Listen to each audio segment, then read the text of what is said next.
مرحبا حبايبي، شلونكم؟ شخباركم؟ ان شاء الله الكل بخير يا رب.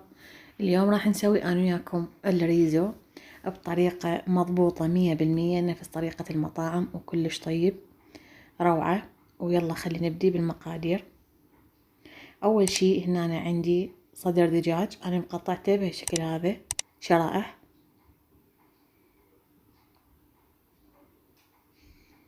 وراح اضيف عليه التوابل. عندي بهارات مشكلة، عندي بابريكا، عندي فلفل اسود والملح،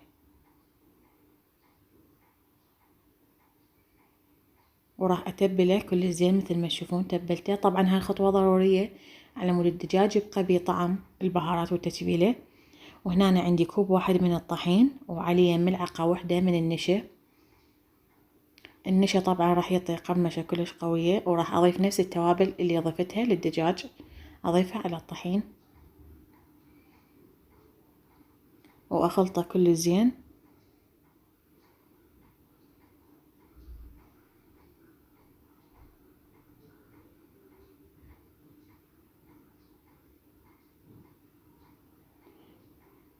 ومن بعدها أنا هنا محضرة طبعا البيض،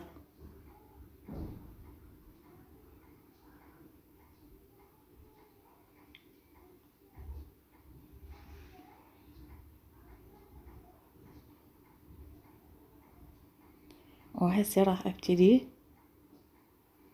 اغطي الدجاج بالطحين اللي سويته والخلطة بهالشكل هذا، وبعدين راح ارجع اغطيه بالبيض.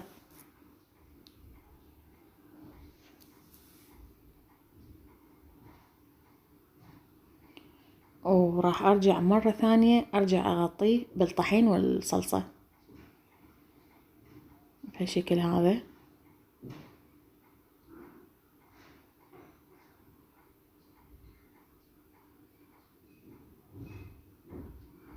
اغطيه بهالشكل واسوي كل الباقي بنفس الطريقة مرتين. ارجع اعيد عليه الطريقة نفس الشي بالطحين ونوب بالبيض، ونوب ارجع مرة لاخ بالطحين.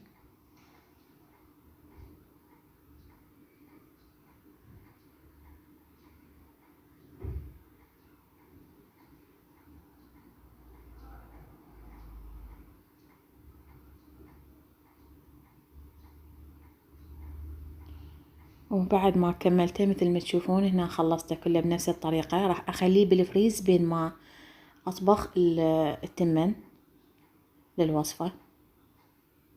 وهنا التمن اني ناقعته طبعا نص كيلو، اني هنا منقعته ومحضرته. وهسه هنا اني خليت الزيت وراح اضيف له حبة واحدة من البصل،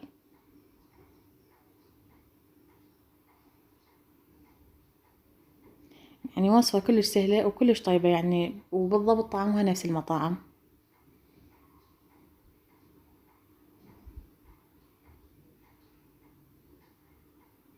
بعد ما شقر شوية عندي البصل ضفت له قليل من الكركم.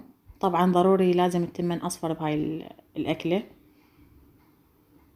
وراح اضيف له طبعا اختياري قليل من البابريكا.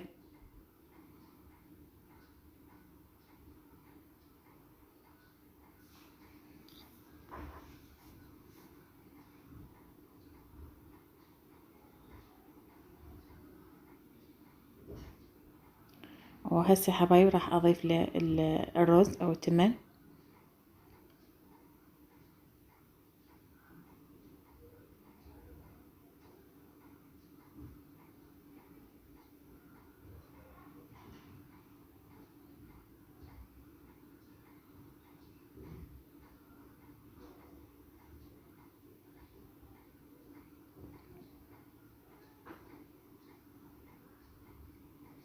وهسه راح اغطيه بالماء مثل ما تشوفون.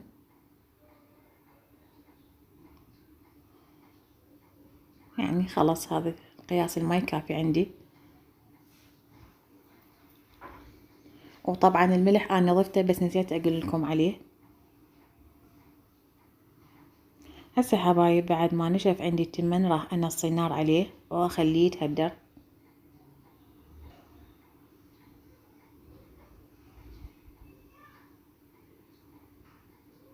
وهسه مثل ما تشوفون خلاص التمن عندي كمل. راح اخليه على جنب وابدي اشتغل بالدجاج. هسه هنا حبايب الزيت عندي حمى ونصيت النار، ما ريتها كلش عالية.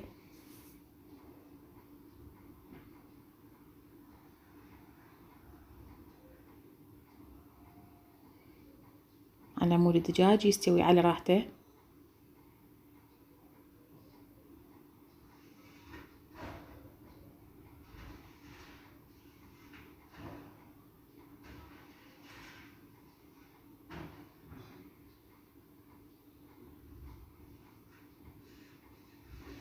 وهسه راح اخلي الدجاج يتحمر وارجع اشوفكم شكله.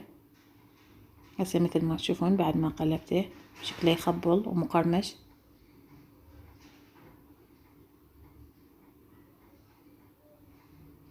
هسه هنا حبايب حبيت اسوي وياكم صلصة الريزو، اللي هي طبعا شيء اساسي بيها الكاتشب. خليت 3 ملاعق من الكاتشب وضفت لها ملعقة واحدة من العسل.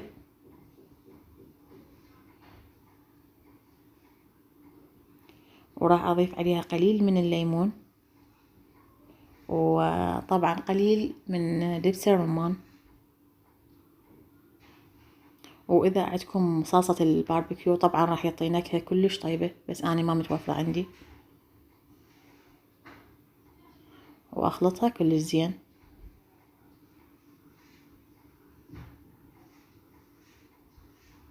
خلاص خلصت الصلصة عندي.